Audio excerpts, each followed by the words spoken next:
أَلَمْ تَرَ إِلَى الَّذِينَ يَزْعُمُونَ أَنَّهُمْ آمَنُوا بِمَا أُنزِلَ إِلَيْكَ وَمَا أُنزِلَ مِن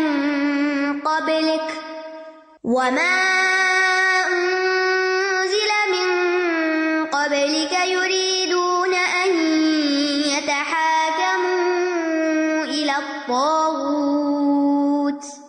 وَقَدْ أُمِرُوا أَن يَكْفُرُوا بِهِ وَيُرِيدُ الشَّيْطَانُ أَن يُضِلَّهُمْ ضَلَالًا بَعِيدًا۔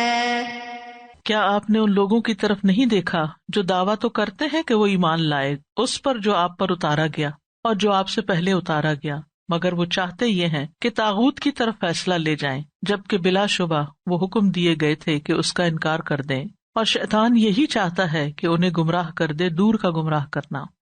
الم تر، کیا آپ نے نہیں دیکھا؟ یہاں جو سوال کیا جا رہا ہے استفہام، یہ تعجب دلانے کے لیے۔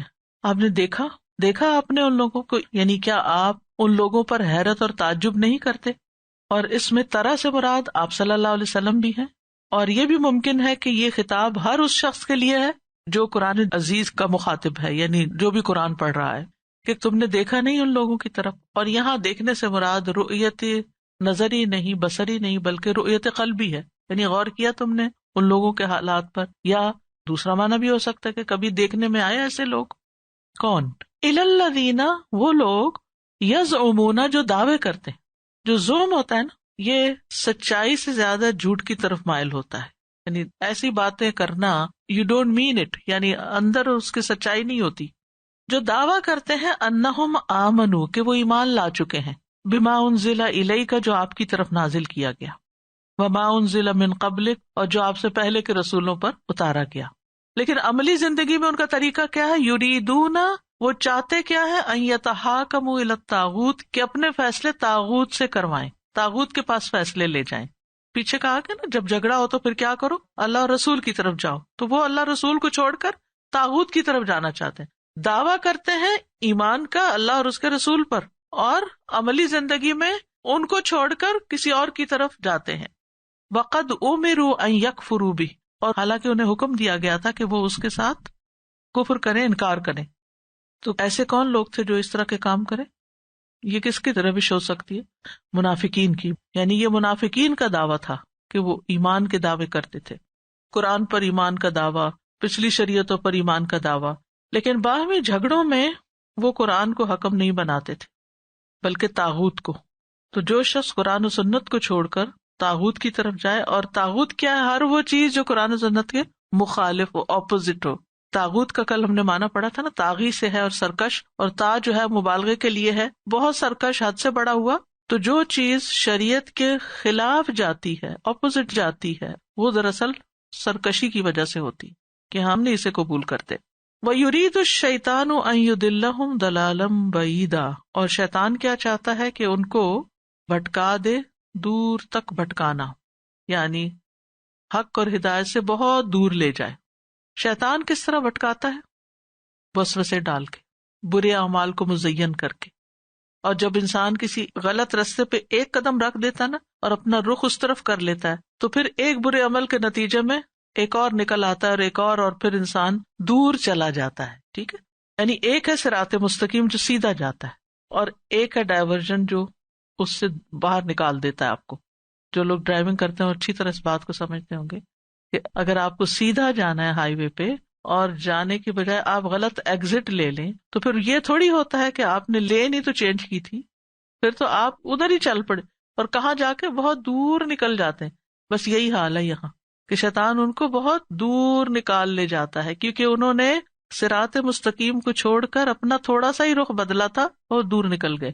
تو انسان ہمیشہ شیطان کو کاؤنٹر کرتا رہے، ایسے کام کرتا رہے، ایسی مجلسوں میں آتا رہے، قرآن کے ساتھ ایسا مضبوط تعلق رکھے، اللہ کی مدد لے کہ شیطانی وسوسے اس پر حاوی نہ ہو، شیطان اس کو اپنی طرف نہ کھینچ کے لے جائے۔ تو اس آیت سے جو خاص بات پتہ چلتی ہے وہ یہ ہے کہ ہمارا ایمان ہم سے تقاضا کرتا ہے کہ ہم قرآن و سنت کے تحت زندگی گزاریں، اور تمام معاملات میں دیکھیں کہ ہماری شریعت اس بارے میں کیا حکم دیتی ہے، کیونکہ خالی خولی ایمان کا دعویٰ کرنا اور عملی زندگی میں قرآن و سنت پر چلنے کی بجائے ان لوگوں کے طریقوں پہ چلنا جو بالکل ہی اس کے اپوزٹ ہیں. اب اس کو چھوٹی سی مثال سے سمجھیں. ہمارا دین ہمیں اسراف سے روکتا ہے، فضول خرچی سے روکتا ہے. ان اللہ لا يحب المسرفین، اللہ مسرفین سے محبت نہیں کرتا، یعنی جو مال کو ضائع کرتے ہیں اور فضول میں اڑاتے ہیں اور بے جا خرچ کرتے ہیں. اور دوسری طرف کیا، ان المبذرین کانوا اخوان الشیاطین ولا تبذر تبذیرا کے بارے میں آتا ہے، یعنی تو فضول خرچی نہ کرو کیونکہ فضول خرچ لوگ شیطان کے بھائی ہوتے ہیں. اتنی واضح آیات پڑھ کر بھی ہم لوگوں کا عملی زندگی میں کیا طرز عمل ہے؟ یعنی ہم اپنے مال کو کیا واقعی ان جگہوں پر ہی استعمال کرتے ہیں جہاں پر اللہ اور اس کے رسول نے حکم دیا، یا نافرمانی میں بھی استعمال کرتے ہیں؟ شادیوں پر آپ دیکھیں ہمارا طرز عمل کیا ہوتا ہے، عام روزمرہ زندگی میں کتنا ویسٹ کر رہے ہوتے ہیں. اسراف کیا ہے؟ بخل کا اپوزٹ ہے، یعنی اپوزٹ اس معنی میں کہ بخل ہے کسی کو کچھ نہ دینا، اور اسراف یہ حد سے بڑھ کے خرچ کرنا. تو ہمارا طریقہ کا ان دونوں ایکسٹریمز کے بیچ میں ہونا چاہیے، اعتدال میں ہونا چاہیے. اصل میں یہاں ایک واقعہ اس کے پس منظر میں بیان کیا جاتا ہے، لیکن چونکہ وہ واقعہ صحیح نہیں اس لیے میں اس کی ڈیٹیل میں نہیں جاؤں گی. کہ ایک منافق اور ایک یہودی کے درمیان جھگڑا ہوا، تو فیصلے کے لیے یہودی نے کہا کہ محمد صلی اللہ علیہ وسلم کے پاس جاتے ہیں، اور منافق کہنے لگا کہ کعب بن اشرف کے پاس جاتے ہیں. بالآخر وہ گئے نبی صلی اللہ علیہ وسلم کے پاس، تو وہاں پر آپ نے تو یہودی کے حق میں فیصلہ کر دیا. تو وہ کہنے لگا کہ نہیں، ہم ابو بکر کے پاس چلتے ہیں. اب چلو چلتے ہیں. انہوں نے بھی یہودی کے حق میں فیصلہ کر دیا. کہتے کہ چلے اب عمر کے پاس چلتے ہیں. تو انہوں نے کہا کہ اللہ کے رسول صلی اللہ علیہ وسلم نے فیصلہ کر دیا اور ابو بکر نے فیصلہ کر دیا، اور اس کے بعد وہ تلوار لے کر آ کر اب یہ فیصلہ کرے گی تمہارا. قصہ چونکہ ثابت نہیں ہے اس لیے، لیکن بیان یہی کیا جاتا ہے. تو یہ اگر ایک فرضی قصہ بھی ہو تو یہ ایک مثال ہے. وَإِذَا قِيلَ لَهُمْ تَعَالَوْا إِلَى مَا أَنزَلَ اللَّهُ وَإِلَى الرَّسُولِ رَأَيْتَ الْمُنَافِقِينَ يَصُدُّونَ عَنكَ صُدُودًا. اور جب ان سے کہا جاتا ہے کہ آؤ تم اس کی طرف جو اللہ نے نازل کیا، اور آؤ رسول کی طرف، تو آپ منافقوں کو دیکھتے ہیں کہ وہ آپ کی طرف آنے سے رک ہی جاتے، نہیں آتے. یعنی جب ان کی خیر خواہی کی جاتی ہے اور ان کو سمجھایا جاتا ہے کہ اختلاف میں، جھگڑے میں آؤ اس چیز کی طرف جو اللہ نے نازل کیا، اور محمد صلی اللہ علیہ وسلم کی طرف آؤ، آپ کی سنت کی طرف آؤ، تو بظاہر ایمان کا دعویٰ کرنے والے اس وقت اس کو ناپسند کرتے ہیں اور روگردانی کرتے ہیں. اور پھر رأیت المنافقین یصدون عنک صدودا، آپ منافقوں کو دیکھتے ہیں کہ وہ آپ سے اعراض کرتے ہیں، رک جاتے ہیں، یعنی تکبر کا مظاہرہ کرتے ہیں، بات نہیں مانتے. سورۃ لقمان میں آتا ہے وَإِذَا قِيلَ لَهُمُ اتَّبِعُوا مَا أَنزَلَ اللَّهُ قَالُوا بَلْ نَتَّبِعُ مَا وَجَدْنَا عَلَيْهِ آبَاءَنَا. جب ان سے کہا جاتا ہے کہ پیروی کرو اس کی جو اللہ نے نازل کیا، تو کہتے ہیں بلکہ ہم اس کی پیروی کریں گے جس پر ہم نے اپنے باپ دادا کو پایا. اب آپ دیکھیے کہ آج مسلمانوں کا کیا حال ہے. ویسے کلمہ پڑھتے ہیں، نمازیں بھی پڑھ لیں گے، لیکن جب رسم و رواج کی باری آتی ہے، فوتگی ہو یا کوئی شادی ہو یا کوئی اور موقع ہو، تو اس وقت وہ کیا کہتے ہیں کہ ہمارے ہاں ایسا ہوتا ہے.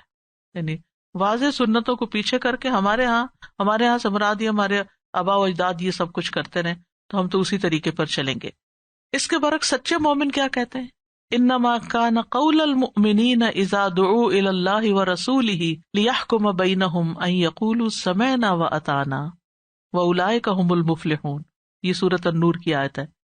ایمان والوں کی بات جب وہ اللہ اور اس کے رسول کی طرف بلائے جائیں تاکہ وہ ان کے درمیان فیصلہ کرے، اس کے سوا نہیں ہوتی کہ وہ کہتے ہیں ہم نے سنا اور ہم نے اطاعت کی، اور یہی لوگ فلاح پانے والے ہیں. تو صحابہ کا طرز عمل کیا تھا جو سچے مومن تھے کہ سب سے بڑھ کر اللہ کے رسول صلی اللہ علیہ وسلم کی اطاعت کرتے تھے. عبداللہ بن مسعود کہتے ہیں ہم نبی صلی اللہ علیہ وسلم کے ساتھ ہوتے تھے تو آپ کو کسی بھی معاملے میں صرف ایک مرتبہ حکم کرنے کی ضرورت پیش آتی تھی، جسٹ ونس، اور ہم فوراً اس کو بجا لاتے تھے. ہمارے سامنے کئی سنتیں کئی بار بھی ہم پڑھتے ہیں اور اس کے بعد بھی اپنی ہی مرضیاں کرتے ہیں.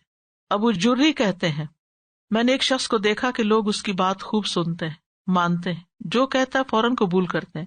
میں نے پوچھا یہ کون ہے؟ بتایا یہ اللہ کے رسول ہیں صلی اللہ علیہ وسلم. یہ تھے صحابہ کرام. لیکن منافقین ایسا نہیں کرتے تھے کہ وہ آپ کی فوراً بات مان لیں. فَكَيْفَ إِذَا أَصَابَتْهُم مُّصِيبَةٌ بِمَا قَدَّمَتْ أَيْدِيهِمْ ثُمَّ جَاءُوكَ يَحْلِفُونَ بِاللَّهِ إِنْ أَرَدْنَا إِلَّا إِحْسَانًا وَتَوْفِيقًا. پھر کیا ہوتا ہے کہ جب انہیں ان کے ہاتھوں کی کمائی کی وجہ سے کوئی مصیبت پہنچتی ہے پھر وہ اللہ کی قسمیں کھاتے ہوئے آپ کے پاس آ جاتے ہیں کہ ہم نے تو صرف احسان اور موافقت کا ارادہ کیا تھا. یعنی وہ منافقین جو اللہ کی شریعت کی طرف فیصلہ لے جانے سے بھاگتے ہیں، دوسروں کی طرف جاتے ہیں، تو پھر جب وہاں ان کو کسی پریشانی کا سامنا کرنا پڑتا ہے تو واپس پلٹ کے آتے ہیں اور قسمیں کھا کے یقین دہانی کراتے ہیں کہ اصل میں ہم ان کے پاس اس لیے جاتے ہیں تاکہ ہم آنگی ہو، ہارمنی ہو، کوئی بیڈ فیلنگز نہ ہو، ہم سب ایک شہر میں رہتے ہیں. کیونکہ مدینہ میں منافقین بھی تھے، مومن بھی تھے، مشرکین بھی تھے، یہود بھی تھے، تو ہم سب سے بنا کے رکھنا چاہتے ہیں. اس لیے ہم نے سوچا کہ اس معاملے کو ان کے سردار کی طرف لے جائیں تاکہ آپس میں صلح صفائی سے رہیں. یعنی جھگڑا کرنے والوں کے درمیان بہتری پیدا کرنے کا ارادہ رکھتے ہیں اور معاشرے کے مختلف گروہوں میں اتحاد کی فضا پیدا کرنا چاہتے ہیں تاکہ جو مسلمان نہیں وہ ناراض نہ رہیں، وہ سمجھے کہ ہمیں بھی بہت امپورٹنس ملتی ہے. ایک اور جو بہت اہم بات اس آیت سے پتہ چل رہی ہے وہ ہے فَكَيْفَ إِذَا أَصَابَتْهُم مُّصِيبَةٌ بِمَا قَدَّمَتْ أَيْدِيهِمْ، کہ ان کے ہاتھوں کی کمائی کی وجہ سے ان پہ جو مصیبت آتی. کیا بات پتہ چلتی کہ انسان جب گناہ کرتا ہے، طاغوت کی طرف جاتا ہے، اس کی مانتا ہے، تو مسائل پیدا ہوتے ہیں، مصیبتیں آتی ہیں. پھر جب مصیبت آتی ہے نا تو انسان ریئلائز کرتا ہے یہ میری اپنی کسی غلطی کی وجہ سے آتی. اس کا ضمیر اس کو بتاتا ضرور ہے. پھر انہیں معذرت کرنے کی سوچتی ہے کہ اچھا ہم نے نبی صلی اللہ علیہ وسلم کو ناراض کیا تھا تو ہم آپ کے ساتھ جا کے سوری کر لیتے ہیں، ایکسکیوز کر لیتے ہیں. پھر منانے کے لیے ان کو قسمیں کھانی پڑتی ہیں کیونکہ جھوٹے ہوتے ہیں، دل میں تو نہیں ہوتا. یحلفون باللہ، قسمیں کھا کے کہتے ہیں ان اردنا الا احسانا، ہم تو سب پر احسان کرنا چاہتے ہیں، سب کے ساتھ اچھا کرنا چاہتے ہیں، وہ توفیق اور موافقت پیدا کرنا چاہتے ہیں. مومنوں سے جب ملتے تھے تو کیا کرتے تھے؟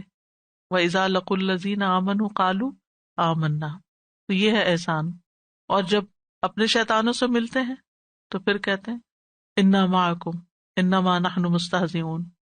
اور توفیق موافقت کے معنوں میں ہے، یعنی ہم ایک دوسرے کے ساتھ مل جل کے رہنا چاہتے ہیں. تو یہی منافقت ہے کہ انسان صرف جوڑ توڑ کرتا رہے، یعنی حق کا ساتھ دینے کی بجائے صرف لوگوں کو خوش کرنے کی کوشش کرے تاکہ کوئی ناراض نہ ہو جائے، کیونکہ ناراض ہونے سے بدمزگی پیدا ہو جائے. بعض اوقات ایسا بھی ہوتا ہے نا کہ دو لوگوں کے بیچ میں جھگڑا ہوتا ہے اور ایک آپ کو کوئی گواہ بنا لیتا ہے اپنا، یعنی آپ کو کہا جاتا ہے آپ بتائیں آپ کیا کہتے ہیں. تو اس وقت آپ کس کی طرف مائل ہو جاتے ہیں؟ جو ذرا اسٹرانگ ہوتا ہے کہ اگر میں نے اس کو ناراض کر دی تو یہ بڑا فتنہ اٹھائے گا، لہٰذا اس کو چپ کرانے کے لیے میں اس کا ساتھ دے دوں. نہیں، کتنی دیر جھگڑا ہوگا، کتنی دیر فساد ہوگا، آخر تو حق ہی کی فتح ہوتی. اور امن اسی وقت قائم ہو سکتا ہے جب حقدار کو حق ملے، کسی پر ظلم نہ ہو. تو وہ اپنے کیے کو جسٹیفائی کرتے ہیں. دیکھیں نا یہاں کیا کام غلط، اللہ تعالیٰ نے قرآن میں کیا حکم دیا؟ وَمَن يَكْفُرْ بِالطَّاغُوتِ وَيُؤْمِن بِاللَّهِ، پہلے طاغوت کا انکار اور پھر اللہ پر ایمان. فَقَدِ اسْتَمْسَكَ بِالْعُرْوَةِ الْوُثْقَىٰ لَا انفِصَامَ لَهَا، اس کا ایمان اصل میں مضبوط ہے. لیکن یہاں پر کیا ہے کہ اسی طاغوت کے پاس جا کر پھر تعویلیں پیش کرنا کہ ہمارا مقصد اچھی صورت اور اچھے تعلقات اور اتحاد پیدا کرنا ہے، تو اس کو قبول نہیں کیا گیا. أولئك الذين يعلم الله ما في قلوبهم فأعرض عنهم وعظهم وقل لهم في أنفسهم قولا بليغا. یہی وہ لوگ ہیں کہ اللہ جانتا ہے جو ان کے دلوں میں ہے، تو آپ ان سے اعراض کریں اور انہیں نصیحت کریں اور ان سے ایسی بات کہیں جو ان کے دلوں تک پہنچ جائے. قولا بلیغا. اولئک الذین، اللہ سبحانہ وتعالیٰ ان لوگوں کی طرف اشارہ کرتے ہیں، یعلم اللہ ما فی قلوبہم، یہ اوپر سے آ کے چاہے قسمیں کھاتے رہے لیکن اللہ کو پتا ہے کہ ان کے دلوں میں اصل بات کیا ہے. یعنی یہ اپنی منافقت اور کفر چھپاتے ہیں. تو ہمارے لیے کیا ہے کہ ہم ظاہر کے مطابق فیصلہ کریں. اللہ سبحانہ و تعالیٰ منافقوں کو خوب جانتا ہے، لیکن مومن اپنی فراست کے ذریعے ان کے کلام، گفتگو، سٹائل اس سے بھی سمجھ جاتا ہے کہ یہ صحیح سچی بات کر رہے ہیں یا پھر بناوٹی باتیں کر کے خوش کرنے کی کوشش کر رہے ہیں۔ سورۃ محمد میں آتا ہے وَلَوْ نَشَاءُ لَأَرَيْنَاكَهُمْ فَلَعَرَفْتَهُمْ بِسِيمَاهُمْ، اگر ہم چاہیں تو ضرور تجھے وہ لوگ دکھا دیں، پھر یقیناً تو انہیں ان کی نشانی سے پہچان لے گا۔ اور یہ فراست انسان کو کب ملتی ہے؟ جب انسان کا ایمان مضبوط ہوتا ہے، اس کے اندر سچائی ہوتی ہے، تو وہ پھر منافقوں کی گفتگو کے لہجے سے ان کو پہچان جاتے ہیں۔ وَلَتَعْرِفَنَّهُمْ فِي لَحْنِ الْقَوْلِ، یہ بھی سورۃ محمد میں ہی آتا ہے، اور تو انہیں ان کے بات کرنے کے انداز سے پہچان لے گا۔ تو پھر ان کے ساتھ آپ کیا معاملہ کریں جب وہ دھوکہ دیں آپ کو آ کے اس طرح کی جھوٹی قسمیں کھا کے؟ فَأَعْرِضْ عَنْهُمْ، اعراض برتیں، یعنی آپ ان کے ساتھ ہلکان نہ ہوں، بہت پریشان نہ ہوں۔ کتنا خوبصورت حل بتایا گیا، جسٹ اگنور دیم، ان کے بارے میں بری نہ کریں، ان کے بارے میں پریشان ہو۔ اچھا ہمارا حال کیا ہوتا ہے؟ ہم اپنے آپ کو ہلاک کرنے میں تل جاتے ہیں اگر کوئی ہمیں دھوکہ دے جائے، اگر ہمیں پتہ چل جائے کہ کسی نے ہمارے ساتھ جھوٹ بولا ہے، ہمیں چیٹ کیا ہے، ہمیں دھوکہ دیا ہے، کیونکہ یہ سب منافقت کی علامتیں، تو ہم اس کے بعد کیا کرتے ہیں؟ اپنے ساتھ اپنے آپ کو ختم کر دیتے ہیں۔ ہمیں سارے کا یہی حال ہے۔ قرآن کیا سولوشن دیتا ہے جو بہترین سولوشن ہے؟ یہ ایسے ہی ہیں، انہوں نے نہیں بدلنا، کیونکہ بدلنا چاہتا ہی نہیں، یہ عادتیں ان کی گٹی میں پڑی ہوئی ہیں۔ کیا کرو؟ اعراض برتو، اگنور کرو۔ سبحان اللہ۔ اگنور کرنے کا مطلب یہ کہ زبان سے کہنے کی بھی ضرورت نہیں کہ مجھے سب پتہ چل گیا، یعنی بعض اوقات ہم تو پھر بتا کے ہی چھوڑتے ہیں نا، اس کے بغیر چین نہیں آتا، تو نہیں، بات ہی نہ کرو۔ اعراض جو تجاہل عارفانہ نہیں ہوتا، جس طرح کہتے ہیں کہ ایسے کرو کہ جیسے مجھے پتہ ہی نہیں ہے، کیونکہ اگر اس گند کو کھولے گا نا انسان، وہ اور قسمیں کھائے، وہ تو پہلے ہی قسمیں کھا رہے ہیں، تو پہلے جھوٹ بول رہے ہیں، دو چار اور قسمیں کھا لیں گے، مسئلہ تو حل نہیں ہونا، وہ تو وہی رہے گا۔ تو لکیر پیٹنے والی بات ہے، اپنے آپ کو ہلکان کرنے والی بات ہے، جب پتہ ہے۔ اچھا بچوں کے ساتھ بھی بعض اوقات بعض بچے ایسے ہوتے ہیں یا بعض لوگ ایسے ہوتے ہیں کہ ہمیں پتہ ہوتا ہے کہ یہ سچی بات نہیں کرتے، بات کچھ اور ہے، یہ کچھ اور کر رہے ہیں، وہاں بھی یہ رویہ اختیار، کیونکہ اگر آپ ان کے پیچھے پڑ جائیں گے نا، آپ ان کو دلائل بھی دے دیں گے نا کہ میں نے پکڑ لیا تمہیں، یہ دیکھو میرے پاس ثبوت ہے، تو اور حیا اتر جائے گی، وہ جسے پنجابی میں جھاکا کہتے ہیں نا، وہ جھاکا اتر جائے گا، اور اس کے بعد کیا ہوگا کہ وہ اور ڈھیٹ بن کے اور اپنی غلطی میں پکے ہو کے اور زیادہ کام خراب کریں گے۔ فَأَعْرِضْ عَنْهُمْ، یعنی یہ اس قابل نہیں کہ ان کے معاملے میں اتنی جان کھپائی جائے، اور یہاں تک کہ منافقین سے آپ نے کبھی جنگ بھی نہیں کی تھی۔ حضرت عمر اور حضرت خالد بن ولید جیسے کہتے تھے کہ ہمیں اجازت دیں ہم ان کے سر اڑائیں، تو آپ ان کو بھی روک دیتے تھے۔ فَأَعْرِضْ عَنْهُمْ۔ جابر بن عبداللہ کہتے ہیں عمر رضی اللہ عنہ ایک دن عبداللہ بن ابی کے بارے میں کھڑے ہو کر عرض کرنے لگے، اے اللہ کے رسول، مجھے اس منافق کی گردن اڑانے کی اجازت دیں۔ نبی صلی اللہ علیہ وسلم نے فرمایا ایسا نہ کرو، لوگ کہیں گے محمد اپنی ساتھیوں کو قتل کرنے لگے ہیں، چھوڑ دیں ان کو، لیکن وعظہم، ان کو واعظ کیجیے، وقل لہم فی انفسہم قولا بلیغا، تربیت کرنی ہے نا بچوں کی تو یہ کریں، ان کو وہ اچھی سی بات بتائیں، جان کے کہ انہوں نے یہ کیا ہے، منہ پہ آ کے تانا دینے کی بجائے اس کو نوٹ کر لیں، پھر اس پہ اسٹڈی کریں، اس پہ ریسرچ کریں کہ اب اس کو کس طرح سمجھانا ہے، پھر آپ اچھی سی نصیحت کریں، دلائل سے سمجھائیں، بغیر مینشن کیے کہ مجھے پتا چل گیا کہ تم نے یہاں چیٹ کیا ہے، اور ان کو ایسی بات کریں جو ان کے دلوں کو لگ جائے، اور دلوں کو لگنے والی باتیں لمبی چوڑی نہیں ہوتی، ٹو دا پوائنٹ ہوتی ہیں، چھوٹی سی ہوتی ہیں۔ آخرت کی بات کریں، موت کی بات کریں، نقصان کی بات کریں، اور یہ آس پاس ہی لوگ ہوتے ہیں نا بعض اوقات ایسے، تو ان کی عادتوں کا پتہ ہوتا ہے کہ ان کو کون سی بات لگ، ان کا ویک پوائنٹ کیا ہے، کہاں سے یہ سمجھیں گے، کس چیز سے سدھریں گے۔ اور بعض وہ بات ہوتی ہے جس میں ترغیب و ترہیب دونوں ہوتی ہے، یعنی رغبت دلانے والی بات بھی ہوتی ہے، کوئی بینیفٹس بھی بتائے جاتے ہیں اور نقصان سے بھی ڈرایا جاتا ہے، خوف بھی دلایا جاتا ہے، اور کالم بلیغا بس دل کو چھو جائے، ہارٹ ٹچنگ۔ بلیغ کہتے ہیں بلاغت والی، یعنی حد کو پہنچی ہوئی، اور جو بات جتنی واضح، ٹو دا پوائنٹ اور صحیح ہوتی ہے اور یقینی ہوتی ہے، وہ اتنی زیادہ اثر بھی کرتی ہے۔ نبی صلی اللہ علیہ وسلم نے فرمایا کہ ان من البیان لسحرا، بعض بیان جادو کا اثر رکھتے ہیں، ایک آپ کی بات دل میں اتر جاتی ہے تو زندگی بدل جاتی ہے۔ اسی طرح علیحدگی میں نصیحت کرنی چاہیے، کسی کے سامنے نہیں۔ قل لہم فی انفسہم، فی انفسہم، انہی کے نفسوں میں، انہی کو، ادھر ادھر نہیں۔ ہم کیا کرتے ہیں پھر اس بات کو کبھی کسی سے ڈسکس کرتے، کبھی کسی سے، کبھی کسی سے، اس سے نہیں کرتے، یا کرتے ہیں تو لڑائی کرتے ہیں، حاصل کچھ بھی نہیں. فی انفسہم، ان کے ساتھ اکیلے میں راز میں رکھتے ہوئے نصیحت کریں، اس سے مقصد حاصل ہوگا. اصل میں تو مقصد حاصل کرنا ہے نا، نہ کہ لڑائی اور فتنہ ڈالنا گھر میں.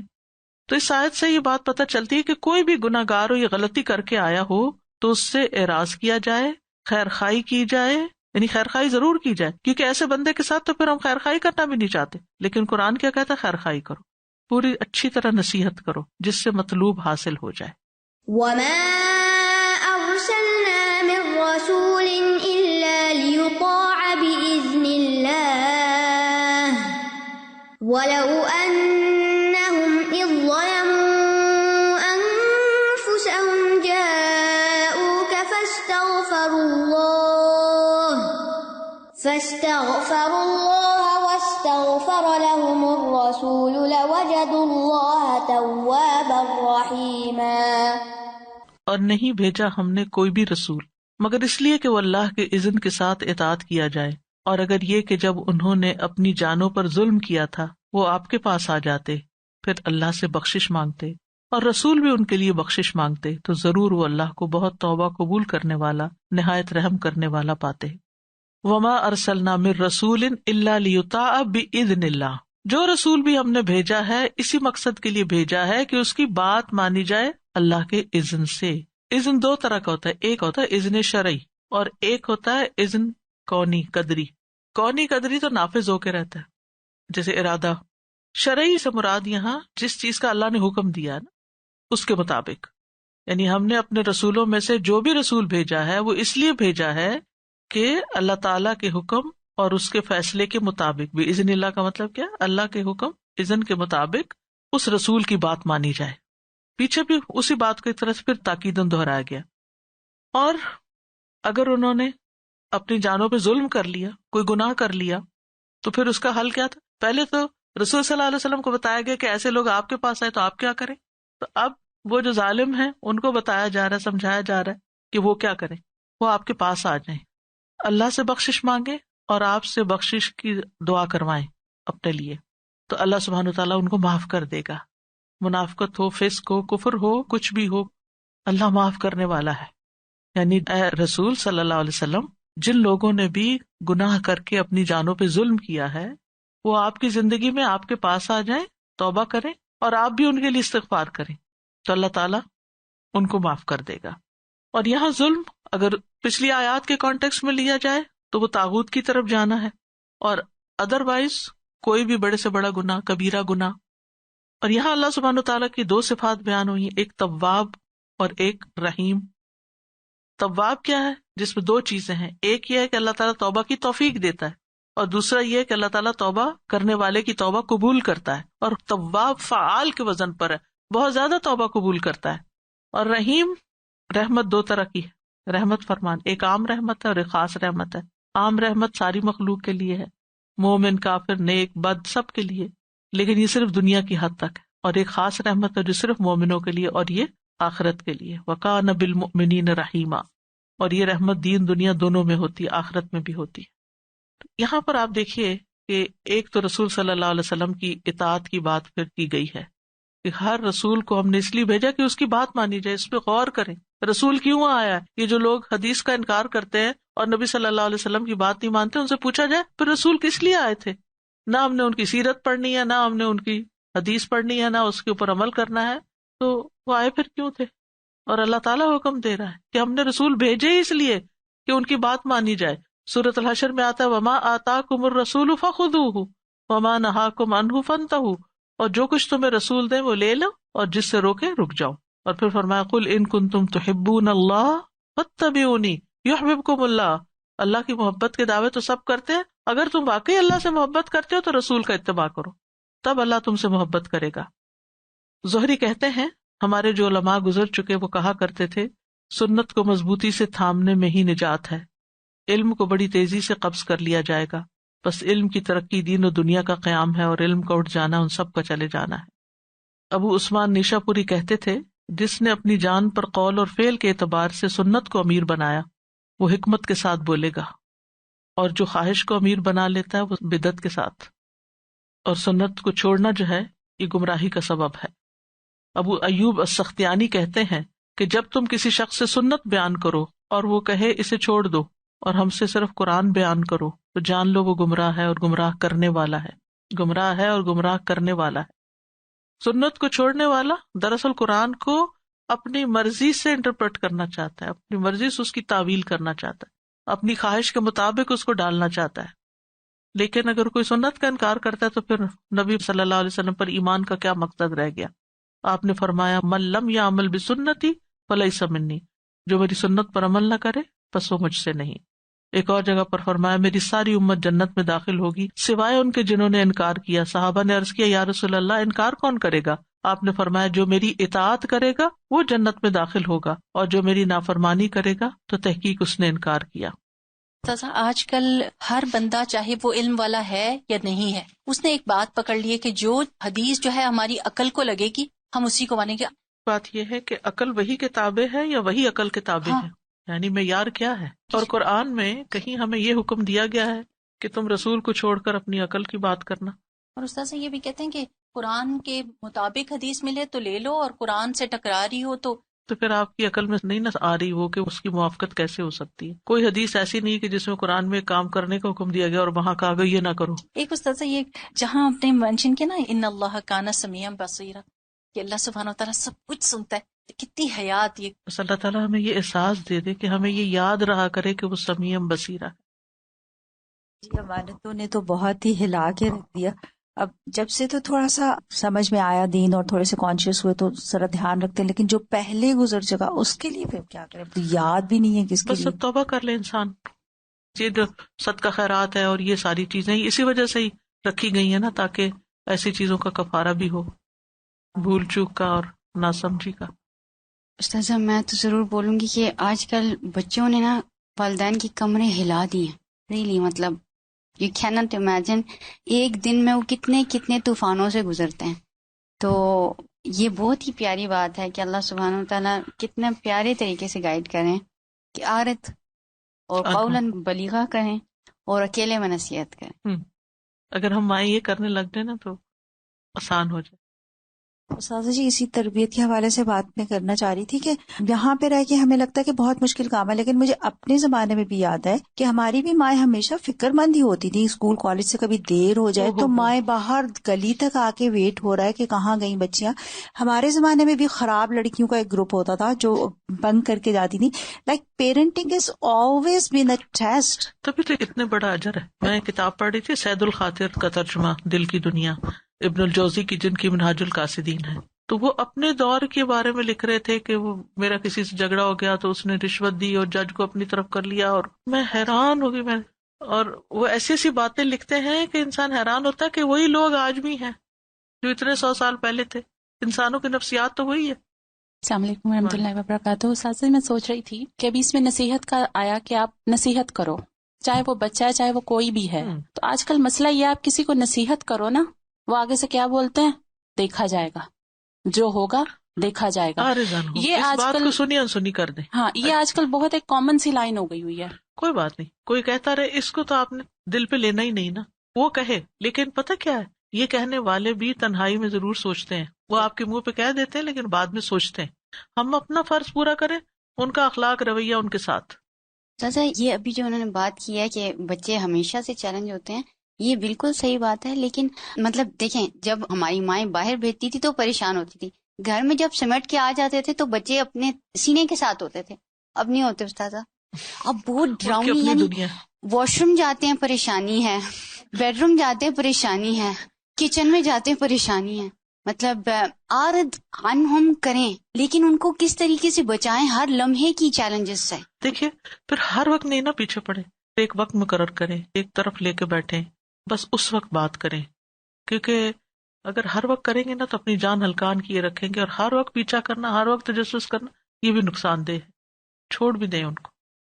میرے دل میں جب ایسا وسوسہ آتا ہے نا تو میں دعائیں کرنے لگتی ہوں، اس وقت دعا شروع کر دیں، کیونکہ وہ ہماری تڑپنے کا وقت ہوتا ہے نا، تو تڑپ کے جو دعا نکلتی ہے وہ فائدہ دیتی ہے۔ پھر استاذہ یہاں پر جب یہ آیتیں پڑھ رہے ہیں تو اتنا اچھا لگتا ہے کہ اللہ سبحانہ وتعالیٰ کبھی بغیر سولوشن کے بات نہیں ہو رہی، یعنی پرابلم اس کا solution, problem solution, and fear آ رہا ہے پھر بھی ہوپ دے رہے ہیں کہ یہاں پر کہہ رہے ہیں کہ آپ صلی اللہ علیہ وسلم کو سکھا رہے ہیں کہ اگر یہ معاملہ آ جائے ان کے ساتھ تو آپ ایسا کریں، اور انہیں بھی کہہ رہے ہیں کہ میں تواب الرحیم ہوں. آئی مین ڈونٹ لوز ہوپ، میرے آگے آ جاؤ، میں پھر تمہیں بھی معاف کر دوں گا. جیسے ہم کہتے ہیں نا وہ تمہیں کبھی معاف نہیں کریں گے، ہم ایک دم سے یہ جملہ جب کہتے ہیں بچے کو بھی تو ان کو جھٹکا سا لگتا ہے. اور مائیں اکثر ایسے جملے یوز کرتی ہیں. استاذہ جی آج کل کچھ کاؤنسلنگ ہو رہی تھی، اس میں بچے نے کہا کہ میری ماں نے کہا کہ تم میرے لیے آزمائش ہو، اینڈ دیٹ بچہ took it so hard on his heart کہ he was just crying and telling all the time repeatedly کہ یس میں تو آپ لوگوں کے لیے آزمائش ہوں نا. And then he went in so deep depression. Later on اس نے یہ بتایا کہ میں آزمائش ہوں، میں آپ کے لیے مصیبت ہوں، سمجھا اس نے اس طرح سے لیا اس کو. سو ہی سیز آئی نیور وانٹیڈ کہ میں آپ کے لیے مصیبت ہوتا. جو ورڈنگ لگتا ہے کہ میں پیدا ہی کیوں ہوا، یا and I this is your mistake that you know مجھے اس دنیا میں لائے. نمبر 2 یہ کہ جو ورڈز یوز کرتے ہیں نا ہم لوگ کہ تمہیں معاف نہیں کریں گے. اللہ سبحانہ و تعالیٰ کہہ رہے تواب الرحیمہ، تم پھر بولو گے، پھر معافی مانگو گے، پھر پلٹ کے آؤ گے، پھر معاف کر دوں گا. لیکن ماں اور باپ جب یہ کہہ دیتے ہیں تو بچے take it literally, they will never forgive me. So this is very scar giving, scar نہیں دینا چاہیے. اصل میں قرآن پڑھنا کتنا ضروری ہے نا. وآخر دعوانا ان الحمد للہ رب العالمین. سبحانک اللہم و بحمدک، اشہد ان لا الہ الا انت، استغفرک و اتوب الیک. السلام علیکم و رحمۃ اللہ وبرکاتہ.